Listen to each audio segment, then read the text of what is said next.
My sophomore year, I tried building a startup. I tried building my own social media network. And that was the cool thing at the time, right? Facebook was blowing up. There's all these people kind of creating their own niche social networks. Just that creation of kind of building something or taking an idea and bringing it to life digitally, I fell in love. I was just like, this is awesome. I don't know if Sure. Kinsta has a mascot, but Kinsta might need something. I don't know. There's been proposals that maybe I'm a mascot. I don't know. Yeah, We'll see. perfect. We'll see. It's like Flow with, the insurance company. You can be a mascot for it. Love it. Hey, everybody, it's Roger with Kinsta. I'm joined today by Matt Sullivan of Toro Media. Matt, this is the first time we've talked. I appreciate you hopping on here and spending some time with me. So the purpose of all of this is just to get to know you better. And one thing I do know about you is that you're in Boston. How long have you been in Boston? I grew up around here, so I've been here my whole life. So just about 20 minutes north of Boston, grew up, went to college in Connecticut, came right back to my stomping ground over here. So have always been in and around Boston and just enjoying working in my own backyard. Beautiful. So trick question, Patriots, Celtics, or Bruins? My dad got season tickets to the Patriots in 1992. So I was going early on watching Drew Bledsoe throw passes to Ben Coates, those teams. So Yeah. I got to actually see the dynasty kind of come to fruition. So I got the before to appreciate it. Yeah. Sitting on metal bleachers at the old stadium. So I got to enjoy a little bit of the terrible, Patriots before to understand. And we're back there now. We're right back to where we started. So it's come full circle. True fan, a true fan. Bingo. I love it. I love it. All right. The other thing I know about you is that you're are a Kinsta customer, a Kinsta user. So we love that.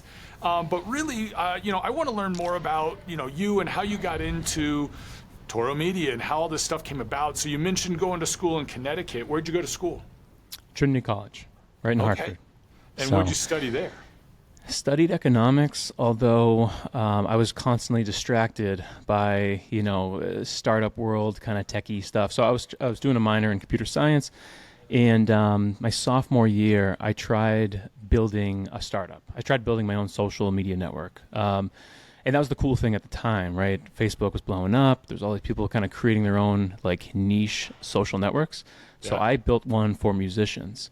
It was one that if you played an instrument, you could join the website and basically find other musicians in your area to jam or form a band and all that stuff.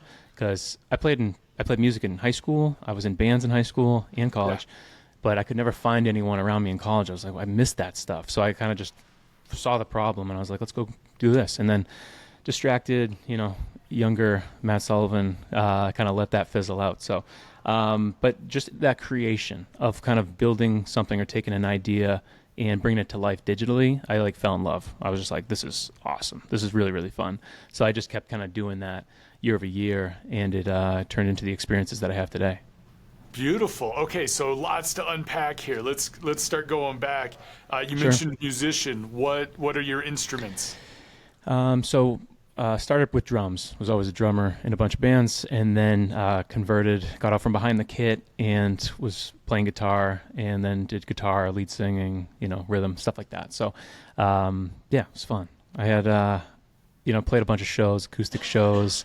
Man, I got a bunch of stories about that stuff too. But yeah, to answer your question, love the six string. Awesome. I had Josh Hall on just a couple of weeks ago, and he was a drummer, and then got into doing website stuff, and it kind of happened from there. As far as genres of music, and then we'll move on. What's your hot spots? What do you love jamming to? I grew up just around Blink-182 blowing up. Yeah. So I'm in that kind of pop punk world, which is a cheesy world sometimes to be in, but I enjoy the energy of that type of music. So it's a little bit into that. Heck yeah, man. Hey, no shame at all.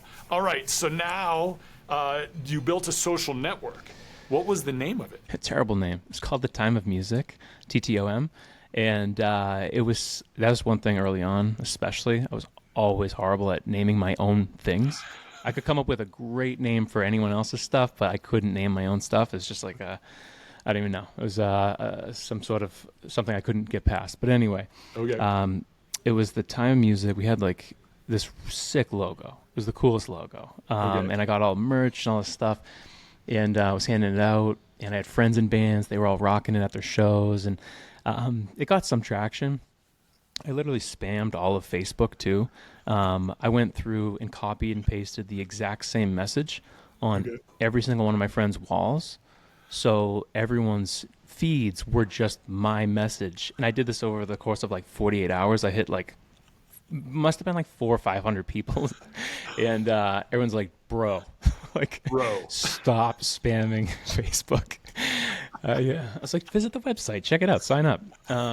So yeah, I totally destroyed it. Mark Zuckerberg probably, shadow banned me back then. I don't know. Yeah. Beautiful.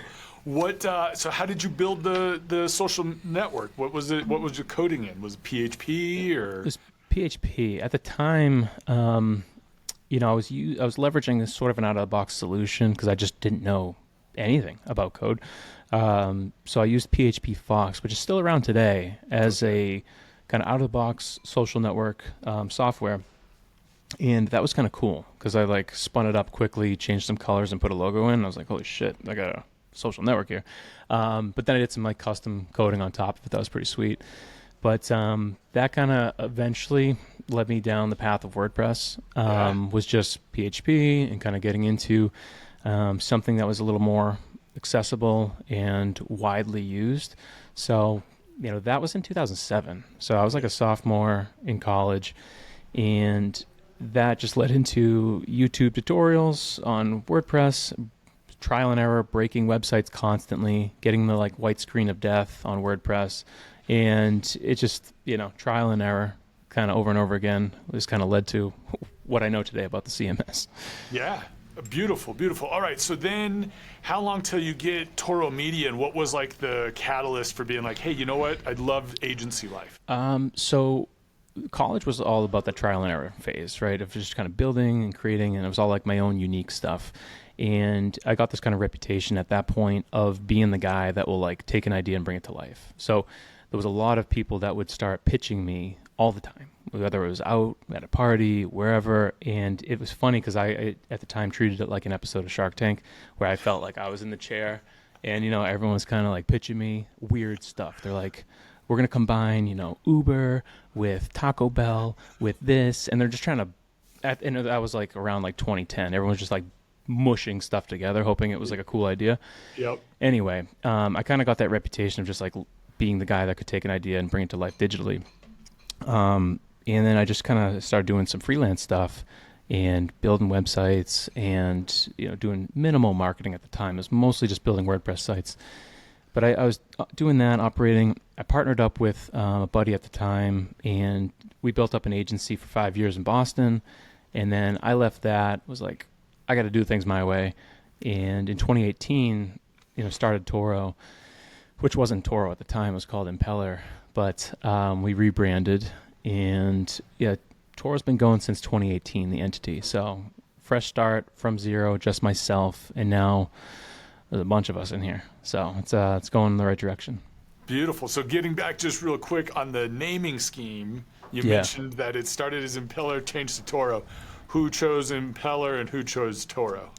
So Impeller was kind of a little think tank brainstorm session with one of my mentors, a guy, great friend, Glenn Kennedy. He's worked on projects with like Amazon and these other, just a wizard with UX. Guy's awesome. Yeah. He was the one that kind of, we were talking about, and he's like, that one's interesting. And I was like, you know what? It's just going to be myself. So I don't really care what I call it. And I was never planning for agency life again. I kind of had enough of it before. Okay. And then ran with Impeller. That was my thing. The logo was like sweet. It was like a rocket ship inside of a light bulb. Loved it. And then it was like, shit, there's a lot of demand here. There's a lot of growth potential. And I was like, man, all right, let's do the agency thing again. And I was like, I had to rebrand to make something that was more marketable, more better for, I think, attractive for careers and things like that. So we missed having a mascot, brought back a bull, and went with Toro, which was meshing a couple names. It was actually the blend of the Spanish version of bull, which is Toro, and Zorro, Zorro, which actually means fox, and it's also the hero. If you remember the movie Zorro, the Mask of Zorro. Yeah. So we kind of meshed those things together to create the imperfect spelling Torro of Toro. And rather than mesh a bull with a fox, we just went with the bull. We're just like, you know what? Let's just not confuse people. But yeah, I was playing around with stuff, and I tell you, marketing and creating entities and branding and all that stuff 10 times easier when you have a mascot. So I don't know if Kinsta has a mascot, but Kinsta might need something. I don't know. There's been proposals that maybe I'm a mascot. I don't know. We'll see. We'll see. It's like Flo with the insurance company. You can be a mascot for it. Love There it. we go. There we go.